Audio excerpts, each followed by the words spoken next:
I stared at Daniel across the dinner table, watching him scroll through his phone for the 10th time in 20 minutes. The pasta I'd spent an hour making was getting cold and he hadn't noticed. "Do you want more wine?" I asked. "No, thanks," he said without looking up. 3 years of marriage. And somehow we'd become strangers living under the same roof. I wanted to scream, to throw something, to make him look at me the way he used to. "How was work?" I tried again. "Busy. The Henderson project is killing me." His eyes stayed glued to the screen. "You've been saying that for 2 months now." "Because it's true, Maya. This is the biggest contract our firm has ever landed." I bit my lip. "And Jessica, is she helping with the project?" Finally, he looked up. "Yeah, she's been great. Really talented architect." "Why?" "No reason. You just mention her a lot. She's my colleague." He went back to his phone. I felt invisible, like a ghost haunting my own marriage. My phone buzzed. Sophie's name lit up the screen. "Hey girl, networking party Friday night. You coming? Everyone will be there." I glanced at Daniel, still absorbed in whatever was more important than me. "I'll be there," I texted back. "Daniel, I'm going to Sophie's party Friday." That's fine." He didn't even ask what kind of party, didn't offer to come with me, nothing. I stood up and started clearing the dishes as I reached for his plate. His phone screen caught my eye. A text from Jessica. "Thanks for staying late again. You're amazing." My stomach twisted. I told myself it was nothing, just work. But the doubt had already planted itself deep in my chest. That night, Daniel fell asleep within minutes. I lay awake, staring at the ceiling, wondering when we'd stopped being us. The moment I walked into that party, I saw him, Ryan Park, standing by the bar like he owned the place, looking exactly like the man who broke my heart 6 years ago, except more polished, more confident, more dangerous. Our eyes met across the room, and I felt something I hadn't felt in months. Wanted. He smiled. I should have turned around and left. Instead, I walked straight toward him. "Maya Chen." His voice was exactly as I remembered. "You look incredible." "Ryan, what are you doing here?" "Sophie invited me. We worked on an event together last year." He handed me a glass of wine. "How have you been?" "It's been what, 6 years? Something like that." "I heard you got married." His eyes searched mine. "Congratulations." "Thank you. Are you happy?" The question hung between us.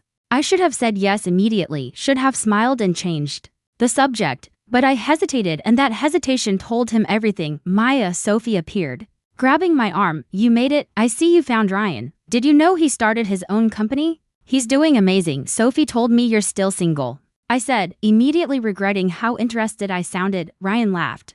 "Yeah, well, never found anyone who measured up, I guess." My phone buzzed. I pulled it out, hoping it was Daniel asking where I was, wanting to join me. It wasn't. "Working late. Don't wait up."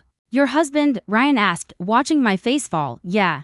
Big project at work. He's missing out. If you were mine, I'd never let you go anywhere alone looking like that." I knew I should walk away, but God, it felt good to be noticed, to be seen. "We should catch up properly sometime," Ryan said. "Coffee?" "I don't think that's a good idea." "Why not? We're old friends, right?" His smile was dangerous. "Just coffee." Sophie pulled me aside as Ryan went to get another drink. "Girl, he never got married. And trust me, it's not for lack of options. I think he still don't." I cut her off. "I'm married." I know, but would it hurt to have coffee with an old friend? Especially when your husband is too busy to even text you back." She was wrong. This was wrong. But when Ryan came back and asked for my number just to catch up, I gave it to him. I went home to an empty house that night. Daniel was still at the office. Ryan had already texted me twice. I came home to an empty house that night, and for the first time in our marriage, I wondered if Daniel even missed me when I was gone. Over the next 2 weeks, Ryan and I texted constantly. Nothing inappropriate, just conversation. But it felt intimate in a way my marriage hadn't felt in months. "Good morning, beautiful. Hope you have an amazing day." Daniel never sent messages like that anymore. "Remember when we used to go to that cafe on 5th Street? They still make your favorite latte." Daniel had forgotten I even drank lattes. "Dinner tonight?" Daniel finally asked one Wednesday evening. My heart jumped. "Yes, where?" "I mean, I won't be home for dinner. Work thing with the team, though." "Is it a client dinner?" "No, just the team. Jessica organized it. Team bonding or something." "Can spouses come?" "It's a team-only thing." "Maya, you'd be bored anyway. Just architect talk." I felt like I'd been slapped. "Sure, have fun." I texted Sophie. "Daniel's going to another work dinner without me." "Girl, you need to show him what he's missing. Make him jealous. Wake him up." "That's toxic advice." "Sophie, is it? Or is it exactly what he needs to remember he has a wife?" That night, Ryan texted, "Art gallery opening tomorrow. My friend's exhibit. Want to come?" I should have said no. Instead, I said yes. The gallery was small and intimate. Ryan remembered Everything: how I loved modern art, how I always spent too long analyzing abstract pieces, how I hated crowded spaces. You remembered? I don't like crowds, I said, surprised. I remember everything about you, Maya. Daniel had forgotten my birthday was coming up. Hadn't mentioned it once. How's married life treating you? Ryan asked as we stood in front of a painting of a fractured mirror. It's fine. That's not very convincing, it's complicated. Does he make you happy? I couldn't answer. The truth was stuck in my throat. You deserve someone who makes you feel alive, Maya. Someone who prioritizes you like you did. I asked bitterly. You broke up with me, remember? Biggest mistake of my life. I was young and stupid. If I could go back, but you can't. No. But I can be here now, as a friend, someone you can talk to. I went home that night and Daniel was already asleep. I stood in the doorway watching him, feeling more alone than ever. Birthday party at my place Saturday night. Sophie's text came with a dozen balloon emojis. Daniel and Ryan are both invited. It'll be fun. Something dark and reckless woke up inside me. This was my chance. I would show Daniel that other men still wanted me. That I wasn't just the wife he could ignore while he built his career. Daniel. Sophie's birthday party is Saturday. Will you come? He looked up from his laptop. Yeah, sure. I might need to leave early if the office calls, but I'll be there. I spent hours choosing the perfect dress, red, the one Ryan always loved. Saturday night. I walked into Sophie's apartment feeling powerful. Dangerous. That Daniel arrived 30 minutes late. Sorry, last-minute call with a client. It's fine, I lied. Ryan found me within minutes. You look stunning, thank you. Dance with me. I glanced at Daniel, who was already on his phone. Sure. On the dance floor, I laughed too loudly at Ryan's jokes, touched his arm, leaned in close. I kept watching Daniel, waiting for him to notice, to react, to care. He glanced over once. His face showed confusion, hurt, but not the dramatic jealousy I wanted. Then she walked in. Jessica, blonde, young, beautiful Jessica. Maya. Sophie grabbed my arm. I hope you don't mind. I invited some people from Daniel's firm. Networking, you know. I watched Daniel's face light up when he saw Jessica. Watched them laugh together. Watched him smile at her the way he used to smile at me. You okay? Ryan asked, following my gaze. I'm fine. You don't look fine. You look like you want to kill someone. That's her, Jessica, the one he works with, the one you're jealous of. I'm not, but I was. God. I was burning with it. I watched Daniel touch Jessica's arm as he explained something. Watched her laugh, watched them together. Maya. Ryan started. I didn't think, didn't breathe, didn't consider consequences. I just grabbed Ryan's face and kissed him. The music stopped. Someone gasped. I heard my entire life crumble in the silence that followed. When I opened my eyes, Daniel's face wasn't angry. It was broken, devastated, destroyed. Daniel. I pulled away from Ryan. He stood frozen, the glass in his hand trembling. Daniel. I see. His voice was hollow, dead. He set down his drink, picked up his jacket, and walked toward the door. Daniel, wait. I ran after him, but Ryan grabbed my wrist. Maya, let go of me. I yanked my arm away. An older woman I'd never seen before stood near the door, her face pale with shock. She looked at me with pure disgust. You should be ashamed, she said quietly. Who are you? Amanda Chen, Daniel's mother. My blood turned to ice. Daniel was already gone. I heard his car engine start. What the hell was that? A man's voice, angry. Daniel's brother Mark pushed through the crowd. Are you insane, Mark? I didn't mean, you kissed another man in front of everyone, in front of my mother, in front of his colleagues. What exactly didn't you mean? I was just selfish. Cruel. Yeah, you succeeded. Sophie approached, her face pale. Maya, I'm so sorry. I shouldn't have suggested. This isn't your fault. I whispered, but it was mine, all mine. Ryan tried to talk to me. Maya, I think we should stay away from me. I finally saw him clearly, not a savior, just temptation, just weakness. This is all your fault, my fault. You kissed me. He was right. I kissed him. I destroyed everything. I drove home in a panic, calling Daniel over and over. Every call went to voicemail. Daniel, please, I'm so sorry. Please come home. Please let me explain. It didn't mean anything. I was stupid. I was angry. Please, Daniel, please. The house was empty when I arrived. I sat on our bedroom floor, surrounded by wedding photos, and finally understood what I'd done. I hadn't made him jealous. I'd made him realize I wasn't the woman he married anymore, and he was right. Daniel didn't come home that night. I sat on our bedroom floor until sunrise, my phone clutched in my hand, waiting for him to call, to text, to give me a chance to explain. Nothing. At 7 a.m., my phone finally buzzed. I need space. Don't contact me, Daniel, please, let me explain. The message wouldn't send. He'd blocked me. I called Mark. Voicemail. I called Amanda. She picked Up on the first ring, you have nerve calling me, please. I just need to talk to Daniel. My son is devastated. You humiliated him in front of everyone. And for what? An ex-boyfriend. It was a mistake. I wasn't thinking. No, you weren't. You never were good enough for him. I always knew it. She hung up. My doorbell rang. For a moment, my heart leaped. Daniel came back. But it was my sister Lily, her face serious. Sophie called me. Maya, what did you do? It was a mistake. The tears came then, hard and ugly. I didn't mean to. I just wanted him to notice me, to care. So you kissed your ex-boyfriend in front of everyone? He's been so distant lately, working all the time. Talking about Jessica constantly. I felt invisible. So you made yourself visible by destroying your marriage? Lily's voice was sharp. This wasn't about making Daniel jealous. This was about your ego. That's not. Yes, it is. You felt neglected. So you punished him, and now you're both paying for it. I love him, Lily. Then why did you kiss someone else? I had no answer. My phone started buzzing. Text after text from numbers I recognized, friends, colleagues, people who'd been at the party. I can't believe you did that to Daniel. Poor guy, he seemed like such a good husband. You cheated on him at a party. That's low. The judgments kept coming. My phone wouldn't stop buzzing. Sophie arrived an hour later, her eyes red from crying. Maya, I'm so sorry. I never thought you'd actually. It's not your fault. I gave you terrible advice. I told you to make him jealous. I made my own choices. But the damage was done, and it was spreading. My phone rang. Unknown number. Hello, Mrs. Chen? This is calling regarding your husband's firm. Due to recent complications with one of our investors, we need to discuss. What complications? Ryan Park's father, Mr. William Park, has withdrawn his partnership. He cited personal reasons. This is creating significant financial difficulties. My heart stopped. This is because of me. I'm not at liberty to discuss. I hung up. I hadn't just destroyed my marriage. I destroyed Daniel's career. 3 days later, Mark showed up at my door. He wasn't alone. He held something in his hand, Daniel's wedding ring. He wanted me to give this to you, Mark said. Double quotes. Mark, please, I need to talk to him. You don't get to talk to him. Not after what you did. I made a mistake. Do you want to know what you destroyed, Maya? He pulled an envelope from his jacket. Open it. My hands shook as I tore it open. Plane tickets to Paris, 2 of them, dated for our anniversary next month. What is this? The surprise Daniel was planning. He's been working late for 2 months to finish his projects early so he could take you on your dream trip.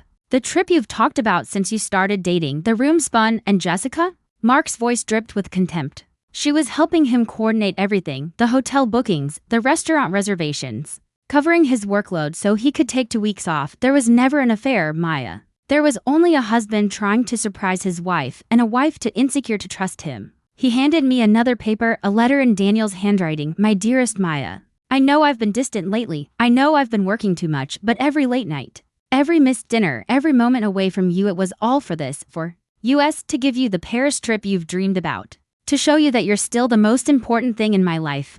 I love you more than I know how to say. I'm sorry I've been absent. After this project, I promise to be more present, to be the husband you deserve. Forever yours, Daniel. I collapsed.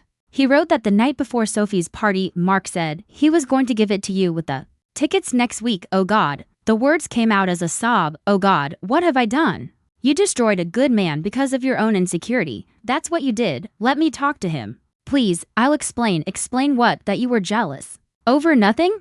That you kissed your ex-boyfriend because you couldn't communicate like an adult? What explanation makes this okay? Nothing makes it okay. Finally, something we agree on. He turned to leave. Mark, wait. How is he? How do you think? His wife betrayed him publicly. His mother won't stop crying. His business partner pulled out because Ryan's father is embarrassed. His colleagues are uncomfortable around him. His career is falling apart. How would you be? I didn't know about Ryan's father. You didn't think about consequences at all. That's the problem. After he left, I sat in silence. My phone buzzed. Ryan's name appeared. Maya, we need to talk. About what happened. I blocked his number, deleted every message, every photo, every reminder. He was never the answer. He was just the excuse I used to destroy my own life. Amanda called that evening. I hope you're satisfied, she said. My son is broken. And it's all because of you. I know. I'm so sorry. Your apologies mean nothing.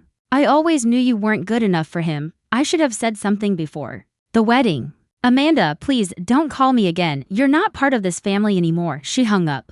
I deserved every word. Destroying my marriage wasn't enough. Because Ryan's father was Daniel's business partner, my one stupid kiss created a catastrophe that rippled through Daniel's entire career. Mark called a week later. You need to know what's happening. Mr. Park pulled all his investment from Daniel's firm. Said he couldn't continue a partnership after his son's involvement in breaking up a marriage. Oh no, the Henderson project is in jeopardy. Daniel might lose his biggest client. 3 junior architects might lose their jobs. All because you couldn't control yourself for 5 minutes. I'll fix it. I'll call Mr. Park, don't you dare. You've done enough damage, but I called anyway. I had to try. Mr. Park, this is Maya Chen. I wanted to apologize, Mrs. Chen. His voice was cold. I don't know what kind of person you are, but I don't do business with people who lack integrity. Your actions reflect poorly on everyone involved. This isn't Daniel's fault.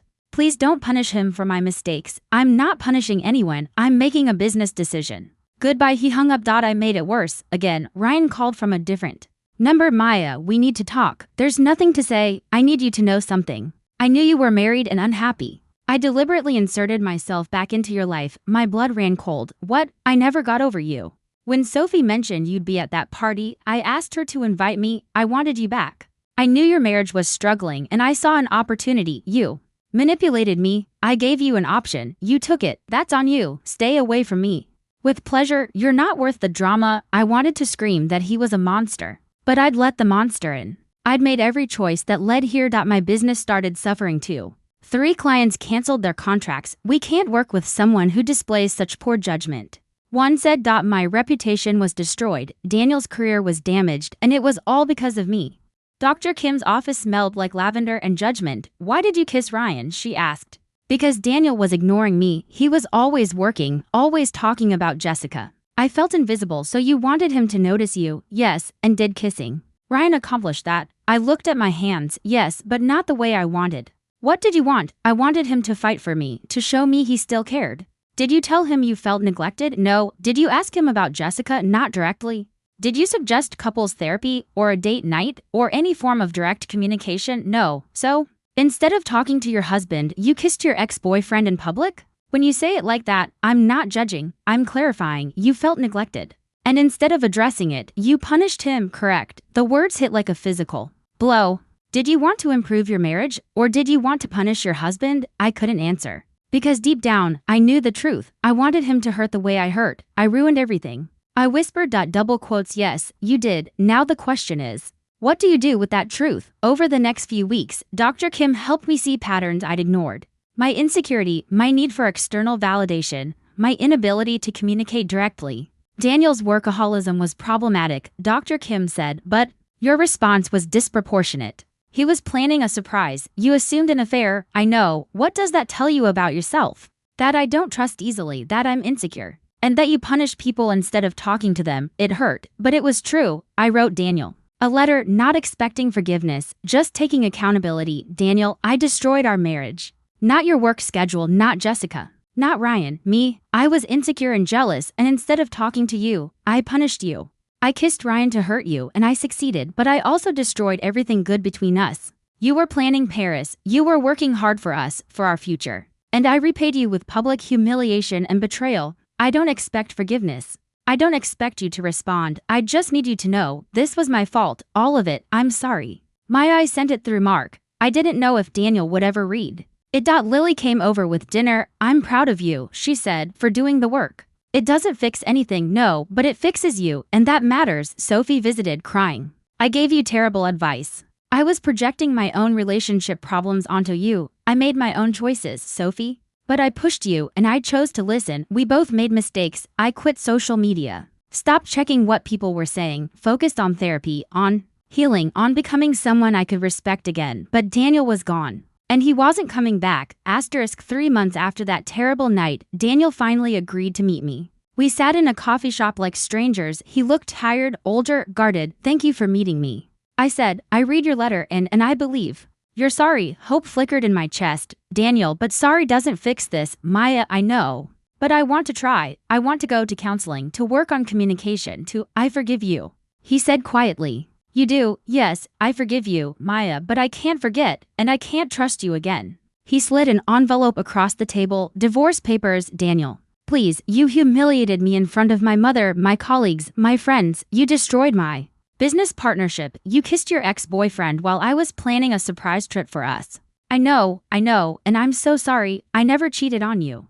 I never even thought about it. Jessica is 27 and engaged to someone else. There was nothing there except your insecurity. I know that now. Mark showed me the tickets. The letter, I loved you enough to work myself to exhaustion to give you a dream trip. You loved yourself enough to destroy our marriage for revenge. His voice cracked. That's not love, Maya, that's ego. You're right. Everything you're saying is right. Sign the papers, please. My hands shook as I picked up the pen. Did you go to Paris? Yes, alone. I needed to heal. Are you? Is Jessica? No. I'm focusing on myself, on rebuilding my business, my life. I signed my name. Watched our marriage end with ink on paper. I hope you find happiness, I whispered. I hope you find peace. He stood up. Goodbye, Maya.